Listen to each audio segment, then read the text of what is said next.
네, 오늘 성경 말씀은 사도행전 15장 16절에서 18절까지 하나님이 기뻐하시는 장막이라는 제목으로 같이 말씀 나누길 원하는데요.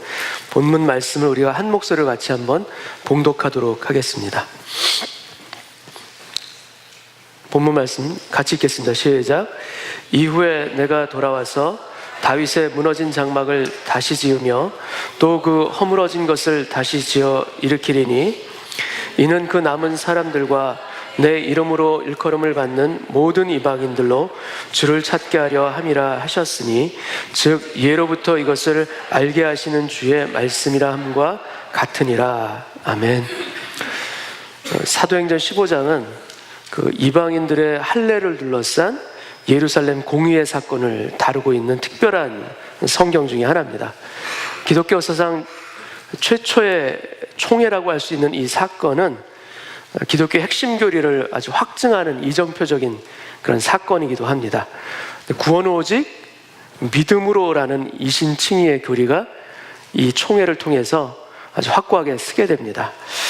논쟁의 발단은 이방인들도 할례를 받아야 되느냐, 그들에게 믿음뿐만이 아니라 율법을 하게 하는 것이 구원에 필요한 것이냐라는 것에서부터 출발됐습니다.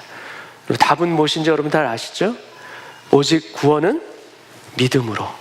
거기에 어떤 다른 것이 들어가는 것이 아닙니다. 믿음에 율법을 더하는 것, 그것은 온전한 구원관이 아닌 것을 이 예루살렘 공회를 통해서 확실하게 선포하게 됩니다. 그리고 이 선포를 최종적으로 변론한 사람이 누구냐면 바로 예수님의 동생이신 야고보입니다. 야고보가 우리가 읽었던 본문 말씀은 아모스서 9장 말씀의 예언을 인용해서 한 것인데, 그것이 이방인들과 유대인들 간에 있어서 구원에 있어서는 차별이 있을 수 없다라는 내용이죠. 그리고 다윗의 무너진 장막을 다시 세우르니 이는 남은 이스라엘 사람들과 모든 이방인들로 주를 찾게 하려 함이라. 이 예언의 말씀을 선포한 것입니다. 이스라엘의 남은 사람들이 있죠. 그리고 주의 이름을 부르는 모든 이방인들로 다윗의 장막에서 다 같이 예배하게 되리라. 여러분, 이 예언이 지금 이루어졌습니까? 안 이루어졌습니까? 이루어져서 저희가 지금 예배드리고 있는 줄 믿습니다. 바리새파 중에서 일부는 할례를 주장했죠. 근데 결론이 어떻게 됐냐면 투표로 결정된 게 아니라 만장일치로 결정이 됩니다. 여러분, 성령님은 우리로 하나 되게 하시는 분이에요. 그래서 처음엔 다를 수 있지만 결국 하나 되게 하시는 은혜가 교회에게 주시는 성령님의 역사이기도 합니다. 오늘 사도행전 15장 16절 말씀을 제가 한번 다시 읽겠습니다.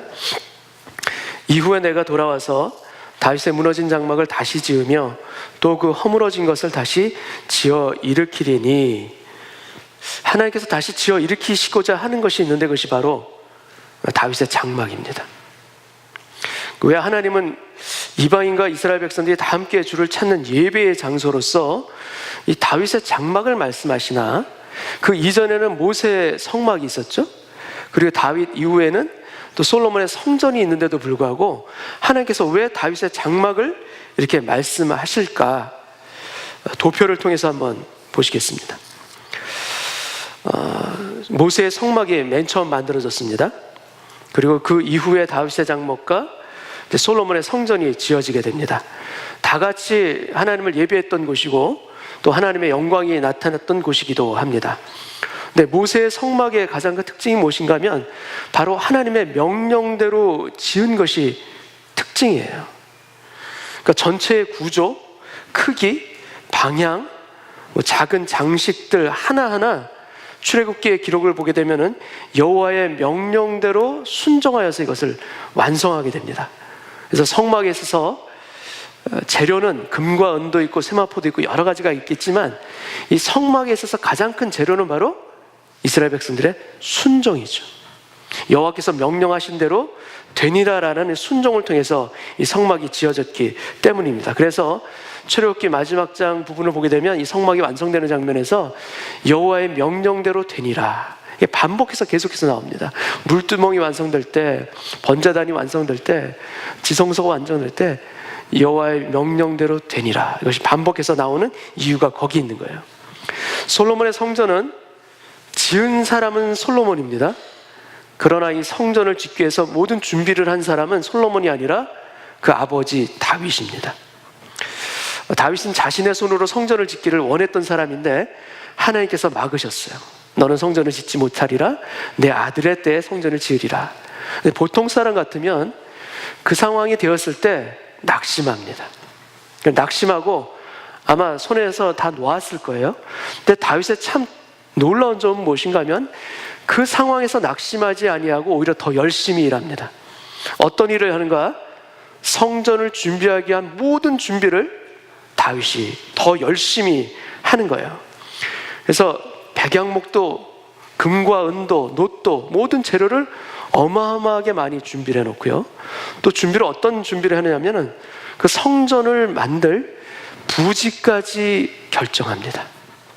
오르난의 타작마당, 그 오르난이 그걸 갖다가 그대로 주겠다고 했음에도 불구하고 정당한 값을 지불하고 그것을 사서 성전의 부지로 이미 선정해 놓은 거예요. 재료도 준비했죠. 성전 부지까지 딱 마련해 놨죠. 또 놀라운 준비가 또 뭐냐 하면 이 다윗은 이 거대한 성전에 설계도까지 다 준비해 놨어요. 설계도를 준비해 놨다고요? 정말인가? 정말입니다. 역대상 28장을 보겠습니다. 다윗이 이르되 여호와의 손이 이거 아닌데 11절을 먼저 읽겠습니다. 다윗이 성전의 복도와 그 밑에 있습니다. 그 집들과 그 곳간과 다락과 골방과 속죄소의 설계도를 그의 아들 솔로몬에게 주고, 그다음에 19절에는 다윗이 이르되 여호와의 손이 내게 임하여 이 모든 일의 설계를 그려 나에게 알려주셨느니라. 설계도가 있어요, 다윗에게. 근데 놀라운 설계도가 누구와 주신 것인가? 여호와께서, 여호와의 손이 임하여서 그 모든 설계를 그려서 알려주신 것이고요. 그것을 아들인 솔로몬에게 주어서 짓게 했던 것이에요. 다시 도표를 돌아가 보겠습니다. 이전 도표를 다시 보면, 그래서 솔로몬의 성전은 그래서 다윗이 준비한 설계대로 아들인 솔로몬이 만듭니다. 그리고 다윗의 장막은 하나님의 마음에 합한 자, 다윗의 마음 그 중심으로, 그 마음으로 만들어진 예배의 처소가 바로 다윗의 장막이에요. 이 세 가지가 다 같이 하나님이 임재하시는 거룩한 예배의 처소인 거 맞지만 그 배경을 좀 보게 되면 성막은 여호와의 명령대로 만들어집니다. 그리고 성전은 다윗이 받은 설계대로, 그리고 다윗의 장막은 바로 다윗의 마음 중심으로 만들어진 것이 바로 다윗의 이것입니다. 여러분, 그래서 성막에 대한, 모세의 성막에 대한 백성들의 마음의 자세는 경외함이 커요. 함부로 얼굴을 들지 못하고 경외하는 마음으로 두려워했습니다. 그리고 성전은 여호와의 하나님의 영광의 상징이죠. 바로 영광을 드러내는 그런 아주 놀라운 그런 성전이고요. 그것에 반해서 다윗의 장막은 다윗의 열정과 기쁨을 나타내고 있습니다. 이것이 다윗의 장막이 다른 성막과 성전과 다른 점이기도 한 거예요. 다윗의 장막은 말 그대로 텐트입니다. 물론 모세의 성막도 텐트인 거 맞아요. 그렇지만 성막은 그 세마포로 두른 외벽이 있고 그 가운데 뜰이 있는 구조를 가지고 있어요. 가로 세로 100규빗, 50규빗의 축구장 한 반 정도 되는 사이즈의 크기입니다. 그러나 다윗의 장막은 텐트 하나만 있는 정말 초라한 모습이에요. 그리고 이 다윗의 장막이 성막이나 성전과 결정적으로 다른 것이 있는데 그것이 무엇인가 하면 바로 휘장이 없다라는 것이 다른 점입니다. 그 다음 도표를 보겠습니다. 성막은 지성소와 성소를 구별하는 그 휘장이 가운데 있죠. 모세의 성막은. 근데 성전도 마찬가지 휘장이 있습니다. 그러나 다윗의 장막에는 그 휘장이 없어요. 다시 말씀드리면 다윗의 장막에서는 지성소와 성소의 구별이 없는 것이 특징입니다. 성소 안에 들어가 있는 것이 세 가지입니다. 분향단이 있고 떡상이 있고 그다음에 금촛대가 있어요. 그리고 지성소에 들어가 있는 건 하나예요. 뭐냐면 바로 여호와의 언약궤, 이 하나가 있습니다. 그리고 가운데를 휘장이 가로막고 있는 것입니다. 그리고 1년에 딱 한 번 속죄일에 대제사장만 들어갈 수 있는 곳이 바로 그 지성소예요. 근데 다윗의 장막에는 언약궤 하나만 달랑이 있어요. 다른 게 없어요. 가운데 휘장도 없어요. 그냥 들어가면 바로 언약궤가 있는 것이에요. 예수님께서 십자가에서 돌아가실 때 동시에 일어난 사건이 있습니다. 그 사건이 무엇인가 하면 바로 성전에 있는 휘장이 위로부터 아래로 찢어진 것이죠. 그러니까 예수님께서 돌아가신 그 사건과 지성소와 성소를 맡고 있는 휘장이 관련이 있다는 것을 십자가는 보여주고 있는 것입니다. 그리고 예수님이 돌아가실 때 위에서부터 아래로 그것이 찢어진 것이겠죠. 그러니까 예수님의 죽음 자체가 사람과 하나님과의 사이를 어찌 보면 가로막고 있었던 그 휘장을 찢으시는 그 바로 십자가 사건이어서 죄인인 우리가 하나님께 담대히 나아갈 수 있도록 주님께서 역사하신 것이죠. 근데 분명히 다윗은 구약의 시대 사람입니다. 근데 구약 시대 사람인데 어찌 된 일인지 다윗의 장막에는 휘장이 없어요. 그러니까 하나님과 백성을 분리시키는 장벽이 없는 거예요. 대제사장만 1년에 한 번 들어갈 수 있는 바로 그곳인데 그 장벽 자체가 사라지고 없어요.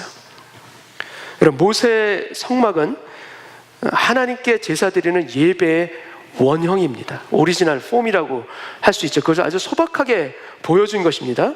그리고 성막 안에 있는 모든 것들은 예수님을 상징하는 것으로도 우리가 다 해석할 수가 있는 것이에요. 근데 솔로몬의 성전은 이 바로 모세의 성막을 모델로 아주 화려하고 웅장하게 지은 모형이죠. 근데 그에 반해 이 다윗의 장막이 우리에게 보여주는 건 무엇인가? 그건 바로 예배의 본질입니다. 예배의 본질. 여러분, 예배의 본질적인 것을 이 다윗의 장막을 통해 우리는 볼 수가 있습니다. 번제단이 없어도, 물두멍이 없어도, 아니 금향단이 없어도, 오베데돔의 집에서 모셔온 그 법궤 하나뿐이어도 예배의 본질은 무엇인가? 장막이라는 이 장소가 아니라 우리 마음 안에 있는 하나님에 대한 열정, 이것이 예배의 본질이라는 것을 다윗의 장막을 통해서 하나님은 보여주고 계신 것이에요. 여러분, 다윗의 장막은 아주 장소적으로는 초라하고 작아요. 그러나 그 섬기는 사람의 규모는 아주 놀랍도록 큽니다. 역대상을 보게 되면 예배를 섬기는 사람들의 명단과 규모가 기록되어 있습니다. 그 제사장과 찬양을 담당하는 그런 사람들을 24개의 반열로 조직을 합니다. 그래서 일주일에 만약에 한 주씩 맡게 된다면 1년에 2번 정도 돌아가면 그것이 다 감당할 수 있도록 제사장들과 찬양하는 성가대를 편성해 놓은 것이죠. 근데 이 다윗이 악기를 다루는 사람을 얼마 정도 편성을 했냐면 거의 한 4,000명을 편성을 합니다. 물론 돌아가면서 이제 연주를 하는 거죠. 그리고 이 바로 전문적인 성가대인 찬양하는 사람은 몇 명을 편성하는가 하면 24반열이죠. 근데 한 반열당 12명씩 구성이 돼 있어요. 그럼 전체 인원이 몇 명이겠습니까? 24 곱하기 12. 계산이 금방 안 되죠. 288명입니다. 그러니까 거의 300명에 가까운 이 전문 찬양단이 있는 거예요. 장막은 작은데 섬기는 사람은 어마어마하게 많아요. 여기다가 그 섬기는 문지기 이런 사람까지 다 포함하면 전적으로 예배를 섬기는 사람의 규모가 거의 10,000명에 이릅니다. 작은 천막 하나인데 절대 작은 것이 아니죠. 다윗의 장막에서는 하루도 빠짐없이 예배드리는, 그래서 예배자들이 있었던 것이에요. 거기서 아침으로 저녁으로 예배를 드립니다. 반열을 정해서 예배를 드립니다. 이걸 어떤 분들은 해석하기를 24시간 예배를 드렸다라고 해석해서 아이업 같은 데는 그렇게 해석도 하기도 하지만 그것이 맞을 수도 있어요. 그러나 아침 저녁으로 드렸다라는 것이 더 맞는 해석일 것 같아요.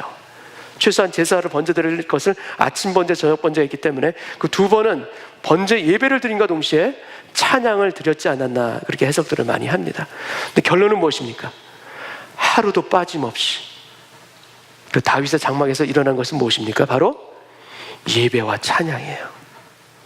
그것이 모세의 성막과 또 다윗의 솔로몬의 성전과 달랐던, 그리고 그것이 이루어지는 곳이 휘장이 없이 바로 언약궤 앞에서 그들이 다 했다는 이것이 바로 다윗의 장막의 다른 점이기도 합니다. 그렇기 때문에 하나님은 모세의 성막이 아니라 솔로몬의 성전이 아니라 다윗의 장막을 내가 다시 일으켜 세우겠다, 그 말씀을 하시는 거예요. 이방인들과 이스라엘 사람들로 다 같이 예배드리는 그 예배의 장소, 나는 다윗의 장막을 다시 일으켜 세워서 예배하게 하리라, 주님께서 말씀하고 계시는 것입니다. 하나님을 갈망하는 그 열정으로 다윗은 끊임없이 찬송하면서 시편의 가장 많은 저자가 되었습니다. 그리고 하나님의 마음에 합한 자라는 그것은 전쟁을 잘해서가 아니라 또 백성들을 잘 다스려서가 아니에요.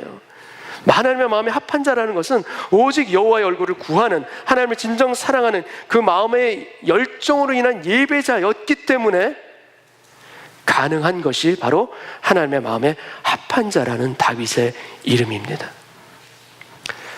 지난 화요일 처음으로 교회를 위한 중보기도 모임을 가졌습니다. 많은 분들이 오셔서 뜨겁게 기도하고 서로 나누는 시간이었어요. 근데 저 개인적으로도 그 중보기도 모임을 하면서, 인도를 하면서 저에게 주신 하나님의 마음이 몇 가지가 있어요. 그 마음이 너무나도 가슴에 강하게 그것이 느껴졌고요. 그래서 그걸 그 자리에서 제가 또 나누기도 했습니다. 어떤 거였냐면, 제가 중보기도 이렇게 하고 있는데 마음속에 어떤 게 딱 느껴지냐면, 저희가 지금 예배 초소를 알아보기 위해서 많이 힘쓰고 기도하고 있지 않습니까? 근데 더 이상 알아보는 것을 스탑하라라는 마음이 느껴졌어요. 중단하라. 잠시 스탑할 수 없겠느냐, 이 마음이 느껴졌어요. 왜 그런지 모르지만 그 마음이 느껴져서 나눴습니다. 그리고 하나님께서 더 중요하게 보시는 것은 장소가 아니라 예배드리는 우리의 마음이다. 우리 마음 안에 성전을 주님께서 먼저 세우기를 원하신다라는 그 마음을 주셨어요. 물론 다 성전입니다. 주님을 예배드리는 모든 것 다 성전인 거 맞습니다. 그러나 우리에게서 하나님께서 원하시는 것, 가장 먼저 원하시는 것이 무엇인가?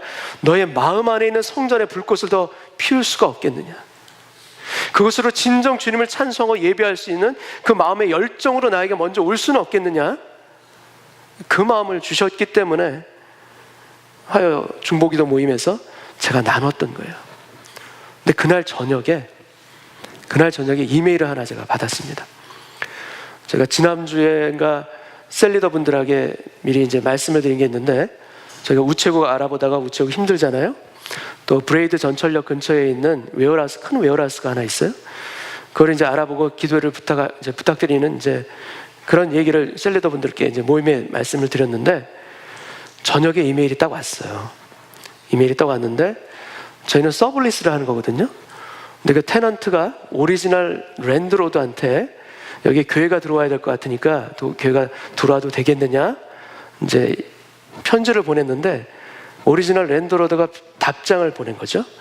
교회는 불어한다. 이 답장이 왔어요. 그래서 깨끗하게 정리가 됐습니다. 지금 뭐 더 이상 생각할 수가 없어요. 정리되는 게 너무 많아요. 지금 우체국 모르겠어요. 거의 정리된 것 같죠? 학교를 또 알아봤는데, 학교도 처음엔 됐다고 했다가 안 된다는 바람에 또 정리가 됐죠. 또 교회에 또 어떻게 희망을 품고서 기도하고 있었는데 그 교회도 안 되게 됐죠. 이렇게 다 안 되네요, 보니까. 그러니까 세상적인 기준으로 제가 말씀드린 이 상황을 어떻게 보통 얘기하냐면요, 참 되는 일 없다, 이렇게 얘기할 수 있어요. 그죠? 되는 일이 없잖아요. 그런데 믿음의 관점으로 이걸 보면 어떤 얘기가 가능하면요, 지금 되고 있는 중이다. 여러분, 지금 되고 있는 중이에요. 하나님께서 막아주고 계신 것이에요. 그래서 되는 방향으로 우리를 인도해 가시는 것이에요. 그러면서 우리에게 말씀하신 것이 무엇인가? 그 어떤 성전의 장소가 아니라 너희 마음 안에 있는, 너희 교회 안에 있는 예배의 불꽃을 먼저 불태울 수는 없겠느냐, 더 간절함으로 뜨거움으로 예배 자리에 설 수는 없겠느냐? 그것을 말씀하고 계시는 것이에요. 그러기 위해서 우리가 더 엎드려야 될 것이고요. 참 느꼈던 것 중에 하나가 뭐냐면, 우리가 그동안 기도해왔다고 했지만 저 개인적으로도 마찬가지입니다. 기도가 더 쌓여야 되겠구나, 기도의 분량이 더 채워져야 되겠구나 라는 것을 느끼게 해주셨어요. 그래서 너무나도 감사했던 것이고, 그래서 나눴던 것이고, 바로 그날 밤에 응답을 그렇게 확실하게 또 주신 것이에요.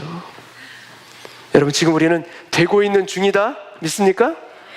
되고 있는 중이에요. 저희가, 여러분, 예배의 열정을 가지는 예배자가 되기 위해서 우리 자신을 먼저 볼 수 있는 그런 저희들 되길 원합니다. 아모스서 9장 11절, 그러니까 야고보가 인용했던 원래 성경이 아모스서입니다. 이 말씀을 보게 되면 우리가 사도행전 15장 말씀과 약간 다른 표현이 이 안에 있음을 우리가 보게 됩니다. 그날에 내가 다윗의 무너진 장막을 일으키고 그것들의 틈을 막으며라는 표현이 여기에는 있죠. 그 허물어진 것을 일으켜서 옛적과 같이 세우고. 여러분, 우리의 예배에 있어서 틈이 있다면 그 틈을 막을 수 있는 그 은혜가 있기를 원합니다. 뜨거운 마음으로 진정으로 주님께 드리고자 하는 우리의 마음을 막고 있는 그런 틈들, 은혜를 새게 하는 그런 틈들이 오늘 예배를 통하여서 막아지고 채워지고 더 온전해질 수 있는 그런 오늘 예배 되기를 소원합니다. 여러분, 다윗은 여호와의 언약궤를 어떻게 모셔왔는가? 그냥 편하게 모셔온 것이 절대 아니에요. 처음 한번 실패가 있었죠. 두 번째, 정말 온 정성을 다해서 두 번째 여호와의 언약궤를 모셔오는데 6걸음마다 한 번씩 쉬어서 제사를 드리고 언약궤를 모셔오는 장면이 사무엘하 6장 13절에 나옵니다. 여호와의 궤를 맨 사람들이 6걸음을 가매 다윗이 소와 살찐 송아지로 제사를 드리고 다윗이 여호와 앞에서 힘을 다하여 춤을 추는데 그때 다윗이 배 에봇을 입었더라. 오벳에돔의 집에서 다윗성이 있는 예루살렘까지는 학자마다 거리가 약간 다르긴 하지만 대략 한 10마일, 한 16km 정도로 생각을 합니다. 근데 그 긴 거리를요 6걸음을 뛰고 제사를 드려요. 여러분 상상해 보세요. 6걸음마다 한 번씩 제사를 드린다고 한번 상상을 해보세요. 그 긴 거리를 도대체 얼마나 오래 걸려서 도착했을까? 우리는 잘 짐작이 가지가 않습니다. 그 시간이 얼마나 갔는지 짐작이 가지 않을 뿐만 아니라 그것을 맸던 레위인들이 얼마나 힘이 들었을까? 가다가 쉬고 이 길 가운데 그들은 너무나도 지치고 힘겹지 않았을까? 물론 힘겨웠을 것이에요. 그러나 이 레위인들은, 이 제사장들은 그 언약궤를 메고 끝까지 갑니다. 여러분, 예배하는 사람에게는 힘을 주실 줄 믿습니다. 그냥 되어지는 일처럼 여겨지는 일들이라면 이 일이 얼마나 버겁고 힘겹겠습니까? 그러나 그 긴 길을 예배하면서 찬송하면서 갈 때 하늘로부터 내리는 힘이 우리에게 임할 줄 믿습니다. 그 힘이 임함으로 말미암아 그 길을 기뻐하면서 찬송하면서 갈 수 있는 그 인생의 자세, 신앙의 자세, 그 제사장들의 자세, 다윗의 자세, 우리에게도 있기를 원합니다. 우리도 예배하며 걸어가는 인생, 힘겨운 것이 아니라 찬송하며 주님을 찬양하며 갈 수 있는 그러한 자리에 우리 모두가 서기를 원합니다. 우리가 분명한 하나님의 임재를 경험하기를 원한다면 우리가 어떻게 하는지 이 언약궤를 옮기는 모습을 통해서 보여주고 있어요. 여러분, 다윗은 그냥 쉬면서 명령만 해도 될 위치였어요. 그러나 다윗은 어떻게 이 언약궤를 옮겼는가? 힘을 다해서 춤을 춥니다. 힘을 다해서 여호와 앞에서 춤을 추면서 같이 그 길을 걸어가는 것이에요. 제사장들은 땀을 흘리고 다윗은 힘을 다하여 춤을 춥니다. 그의 아내였던 미갈이 그 춤추는 모습을 보고 업신여겼을 정도로 그렇게 춤을 췄던 사람이 바로 다윗이에요. 여러분, 우리들의 예배에 있어서도 이러한 다윗의 헌신과 제사장들의 땀이 우리 가운데도 있기를 원합니다. 그런 예배자로 설 때 주께서 일하시는 것 저와 여러분이 보실 뿐만 아니라 우리 교회를 통해서도 일어나게 하실 줄 믿습니다. 2001년, 지금 15년 전이죠. 그때 뉴욕에 있는 그 타임스퀘어 처치라는 아주 큰 교회가 있습니다. 근데 그 교회가 주일날 예배를 드렸는데 그날 예배가 보통 예배랑 좀 달랐어요. 그러니까 너무나도 그 하나님의 임재하심이 압도적으로 느껴지는 예배였기 때문에 예배가 끝나고 나서도 성도들이 회중들이 자리를 뜨지 못하고 그 자리에 많은 사람들이 남아서 기도를 드리고 울면서 있었던 그런 예배였어요. 잘 경험하지 못했던 너무나도 놀라운 일들이 느껴졌던 예배예요. 근데 그날 저녁 예배도 동일하게, 그 교회는 저녁 예배도 있었던 모양인데 저녁 예배도 아주 특이한 일이 일어났어요. 뭐냐면 바로 침묵이 임한 거예요. 그러니까 성가대가 무대에 섰는데 노래를 못해요. 찬양팀이 찬양을 해야 되는데 찬양을 못해요. 그냥 침묵이 흐르는 거예요. 정적이 예배당을 흐르는 거예요. 그래서 기도하면서 흐느끼는, 도저히 설명할 수 없는 그런 압도적인 하나님의 임재하심이 그 교회 예배에 임했던 거예요. 근데 이 일들이 그 후로도 몇 주 동안 일어납니다. 물론 처음엔 그렇게 압도적이었고 그 다음에는 말씀도 전하고 찬양도 했지만 그럼에도 불구하고 도무지 부인할 수 없을 만큼 그런 성령님의 임재하심이, 강한 임재가 예배마다 가득하고 그것이 몇 주 동안 이어졌어요. 근데 그런 예배를 통해서 이 모든 성도들이 깨닫기 시작합니다. 뭔가 있겠다 지금. 그러니까 하나님께서 우리를 뭔가 준비시키시는구나 라는 것을 깨닫기 시작했어요. 그래서 마음을 정결하게 하고 그것이 무엇인지에 대해서 하나님께 구하고 찾는 그런 시간을 가졌습니다. 그러다가 그것이 무엇인지 다 알게 되는 그때가 왔어요. 도대체 무엇 때문에 하나님께서 그렇게 하셨는지. 그날이 언제냐면 바로 9월 11일, 2001년 9월 11일, 바로 그날이었어요. 월드 트레이드 센터에 비행기 2대가 부닥쳐서 무너졌죠. 바로 그 사건이 일어나는 걸 통해서 다 깨달은 거예요. 그 사건이 일어났을 때 성도 수십 명이 예배당을 찾아서 울면서 기도합니다. 근데 그 목사님이, 자기 책을 쓴 목사님이 기록하고 있어요. 그 교회에 갔을 때 울고 있는 성도들한테 모두 일어나시기 바랍니다. 지금 이 순간을 위해서 하나님께서 우리를 지금 몇 주 동안 우리를 준비시키셨습니다. 다 일어나서 우리가 해야 할 일을 지금 해야 될 때입니다. 성도들이 다 몰려들었어요. 그래서 샌드위치를 싸고 소방관들, 경찰들에게 나눠주기 시작했고요. 교회 문을 활짝 열어서 많은 사람들이 그것에 교회 오도록 받아들였어요. 그 두려움에 떠는 사람들, 어쩔 줄 몰라서 방황하는 사람들, 우는 사람들, 수많은 사람들이 그 교회당에 몰려들기 시작했습니다. 그래서 목사님이 책에서 기록하고 있어요. 우리는 단지 그들에게 음식과 잠자리만을 내준 것이 아닙니다. 그들에게 하나님께서 준비해 주신 것을 우리는 그들에게 줄 수 있었습니다. 그리고 그 일을 할 수 있도록 하나님은 우리를 준비시키셨습니다. 빌딩이 무너지기 전에 하나님은 우리로 하여금 애통할 수 있는 시간을 허락하셨고 우리 모두는 하나님의 임재 앞에 애통하며 기도하며 준비되어졌습니다. 그리고 빌딩이 무너졌을 때 그때 우리는 다른 세상 사람들 위해서 준비된 상태로 나아갈 수 있었습니다. 이렇게 책에서 고백하고 계시더라고요. 여러분, 저희 교회에도 주님은 준비하길 원하십니다. 우리가 해야 될 건 무엇인가? 더 겸비하게 무릎 꿇고 주께서 행하실 것에 대한 준비하는 기도의 쌓임이, 기도의 분량을 쌓아나가는 것이 우리 교회에 반드시 필요한 일이라고 믿습니다. 주께서 말씀하신다, 우리가 듣기를 원합니다. 그러기 위해서 우리가 더 기도로 준비하게 하여 주옵소서.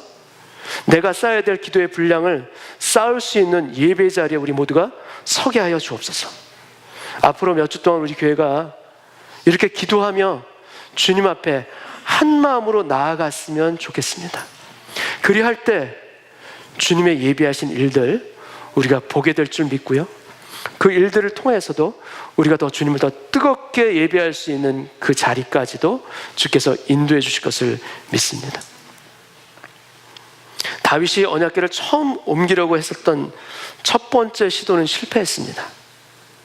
그러니까 3만 명의 군대를 몰고 갔죠. 그리고 소가 끄는 수레를 준비해서 갔습니다. 근데 나곤의 타작마당에서 소가 뜁니다. 그리고 그걸 잡으려는 웃사가 법궤를 손에 대자 그 자리에서 웃사는 죽고 맙니다. 그때 그 일이 일어난 걸 통해서 다윗이 여호와의 법궤를 두려워하여서 오베데돔의 집에 법궤를 모시게 됩니다. 사무엘하 6장 10절 말씀을 보겠습니다. 다윗이 여호와의 궤를 옮겨 다윗성 자기에게로 메어가기를 즐겨하지 아니하고 가드 사람은 블레셋 사람입니다. 이방인입니다. 오베데돔의 집으로 메어 간지라. 여호와의 궤가 가드 사람 오베데돔의 집에 석 달을 있었는데 여호와께서 오베데돔과 그의 온 집에 복을 주시니라. 이스라엘 모든 사람들이 법궤를 두려워합니다. 웃사가 죽은 일로 인해서. 다윗도 두려워하죠. 근데 그러할 때 이방인이었던 이 오베데돔은 법궤를 자기 집에 모십니다. 그리고 그 후에 그의 집에 하나님의 축복이 임하는 것을 보게 됩니다. 여호와의 법궤는 블레셋에게 빼앗겼다가 이스라엘 땅으로 언약궤가 돌아오게 되죠. 근데 돌아왔을 때 그 언약궤를 아비나답의 집에 모셔두게 됩니다. 근데 모셔둔 것이 아니라 실제로는 거의 방치한 것과 다를 바 없이 학자들에 따라서는 짧게는 20년, 길게는 70년 동안 아비나답의 집에 있게 되는 것이에요. 도표를 통해서 한번 보겠습니다. 아비나답의 집에 70년을 있었습니다. 오베데돔의 집에는 얼마나 있었습니까? 3개월 동안 머뭅니다. 그러나 이 단 3개월만으로도 오베데돔이 받았던 그 축복은 다윗으로 하여금 다시금 법궤를 다윗성으로 예루살렘으로 옮겨갈 수 있는 힘을 주었던 바로 그 축복이 오베데돔의 축복이에요. 달라요. 같지 않아요. 아비나답에서는 70년이 있었지만 그 집에서는 의무로 관리하면서 종교적인 시각을 가지고 법궤를 모셨던 거예요. 그런데 오베데돔은 사모하는 마음으로, 진심으로 신앙의 모습을 가지고 법궤를 섬겼던 사람입니다. 아비나답의 집에서는 그것이 법궤가 나올 때 웃사와 그의 아들이었던 아비나답의 아들이었던 웃사와 아요가 그것을 모시고 나가다가 웃사가 죽죠. 바로 베레스 웃사라는 이 비극이 일어났습니다. 그러나 오베데돔의 집에서는 그 법궤가 나와서 예루살렘으로 갈 때 오베데돔은 법궤를 따라갑니다. 같이 갑니다. 역대상 15장 24절 말씀을 보겠습니다. 제사장 스바냐와 요사밧과 느다넬과 아미세와 스가랴와 분야야와 엘리에셀은 이 사람들은 하나님의 궤 앞에서 나팔을 부는 자요 음악하는 사람입니다. 그리고 뒤에 오베데돔과 여히야는 궤 앞에서 문을 지키는 자이더라. 이 장면 바로 다음에 25절에 뭔가면 오베데돔의 집에서 여호와의 궤가 비로소 나오는 장면이 바로 이어집니다. 오베데돔이 그때 무엇하고 있습니까? 여호와의 궤 앞에서 문을 지키는 자, 문지기로서 그는 바뀌어집니다. 이 이후에 솔로몬의 성전이 지어졌을 때 완성된 이후에도 오베데돔의 이름이 또 나옵니다. 근데 어떻게 나오는가? 오베데돔의 가문이 성전 문지기 가문으로 다시 등장합니다. 물론 이방 사람이었던 이 오베데돔과 고라 가문의 레위인으로 소개되는 이 성전 문지기의 오베데돔이 다른 사람이다라는 의견도 있어요. 그러나 오베데돔이라는 이름 자체가 너무나도 특이한 이름입니다. 오벳에돔, 에돔 신을 섬기는 자, 에돔 신의 하인. 보통 이스라엘 사람들이 도저히 가질 수 없는 이름이 오벳에돔이라는 이름이에요. 그래서 많은 학자들은 오베데돔이 이방인이었음에도 불구하고 성전을 지키고 문지기로서의 열정이 있었기 때문에 고라 자손에 편입된 것이 아닌가 해석하는 것이 더 주류의 해석이기도 합니다. 결론은 무엇입니까? 오베데돔은 여호와의 궤를 따라갑니다. 떠나질 않습니다. 단 3개월의 그 축복과 하나님의 임재를 경험했던 그것 가지고 그의 평생을, 그 자자손손 성문 안에서 성전 문지기로 살아가는 가문으로서 쓰임받는 변화가 일어나는 때가 바로 이때 시작된 것이에요. 시편 84편 10절 말씀에 보면 주의 궁정에서의 한날이 다른 곳에서의 첫날보다 나은즉 악인의 장막의 거함보다 내 하나님의 문지기로 있는 것이 좋사오니, 시편 기자의 하나님의 문지기로 있는 것이 좋습니다라는 이 고백을 실천한 사람이 바로 오벳 에돔이에요. 언약궤가 어디로 가든지 따라갔던 바로 그 사람. 우리들도 우리들이 가는 그곳마다 하나님의 영광이 같이 가는 그 자리에 우리도 서기를 원합니다. 하나님의 궁전, 그것보다도 하나님께서 우리에게 열정, 우리 마음 안에 열정을 더 원하십니다. 주께 우리의 열정을 드릴 수 있는 다윗의 그 마음과 오베데돔의 이 삶이 우리 가운데 있기를 원합니다. 그리할 때 다윗이 시편 27편에서 고백했던 것처럼 내가 여호와께 바라는 한 가지 일, 그것을 구하리니 곧 내가 내 평생에 여호와의 집에 살면서 여호와의 아름다움을 바라보며 그의 성전에서 사모하는 그것이라. 다윗은 고백합니다. 내가 여호와께 바라는 거 한 가지가 있습니다. 그것은 바로 내 평생에 여호와의 집에 살기를 원합니다. 그리고 여호와의 아름다움을 바라보며 주님의 성전에서 사모하며 주님을 예배하는 그 자리에 있기를 원합니다.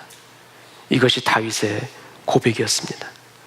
여러분, 우리에게 필요한 것은 그 어떤 예배의 처소도 필요하지만 다윗의 장막에서 드렸던 바로 다윗의 그 예배의 감격과 열정, 그리고 오베데돔의 문지기로서의 삶을 살았던 그 삶의 자세, 여러분, 그것이 우리에게도 필요한 예배자의 자세인 줄 믿습니다. 그것이 우리의 삶 가운데 되어질 때 나머지는 주께서 이루어 주실 것을 믿습니다. 우리가 주님을 찬양할 때 주께서 우리를 높여주실 줄 믿습니다. 우리가 행할 바를 알려주실 줄 믿습니다.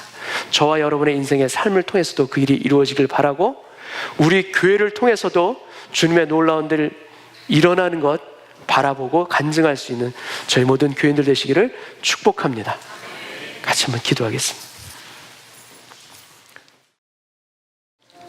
아버지 하나님, 주님을 찬송하고 예배하는 것, 우리가 가장 큰 기쁨의 자리요 축복의 자리인 것을 믿게 하여 주옵소서. 우리의 마음이 연약해질 때마다 주님께 나아가는 그 예배의 자리로부터 멀어지는 우리의 연약한 현실들이 있지만, 주님, 그러할수록 더 주님 앞에 가까이 나아가기를 원합니다.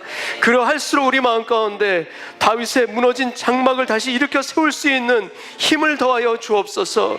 우리 안에서 뜨겁게 주님을 찬송하게 하여 주옵시고, 주님을 예배하는 그 자리에 주님의 놀라운 은총과 은혜가 아버지 하나 임하는 것을 경험케 하여 주시옵시고, 내가 해야 될 마땅한 예배의 자리에 앉게 하여 주옵소서. 엎드리게 하여 주옵소서. 간구하게 하여 주옵소서. 우리 교회도 주님 앞에 엎드리기를 원합니다. 더 기도의 분량을 쌓아나가게 하여 주옵소서. 더 엎드리게 하여 주옵소서. 더 준비되어질 수 있도록 인도하여 주셔서 주님의 음성 듣고 나아갈 수 있는 우리 교회 되기를 원합니다. 어떤 예배의 처소, 장소가 중요한 것이 아니라 우리 각 사람의 마음 안에, 심령 안에 있는 성전의 불꽃이 주님 앞에 더 활활 타오르기를 원합니다. 더 뜨겁게 주님을 예배하는 우리 성도님들 되게 하여 주옵시고, 더 기도하게 하여 주옵소서. 그리할 때 주님께서 예배해 놓으신 것 보게 하실 줄 믿고, 그것을 따라 순종할 수 있는 힘까지도 더해 주실 줄 믿사오니 주여 인도하여 주옵소서. 우리에게 주님 다윗의 그 마음을 허락하여 주옵소서. 그 예배의 열정을 허락하여 주옵소서. 주님 또한 우리에게도 오베데돔의 그 순종의 마음을 주옵소서. 하나님의 문지기로 사는 것이 그 어떤 곳에 있는 것보다 더 즐겁고 좋습니다 고백할 수 있는 오베데돔의 그 고백이 우리 가운데도 있게 하여 주옵소서. 그래서 주여 우리의 가정에서, 우리의 인생에서, 우리의 교회에서 주의 놀라운 일들 발견하고 감사하고 기뻐할 수 있도록 주여 인도하여 주옵소서. 예배하는 자에게 주시고자 하는 하나님의 은총이 우리 가정의 인생에, 우리 교회에 임하게 하실 줄을 믿사오니 주여 축복하여 주옵소서. 감사와 찬송을 드리오며 예수님의 이름으로 기도하옵나이다. 아멘.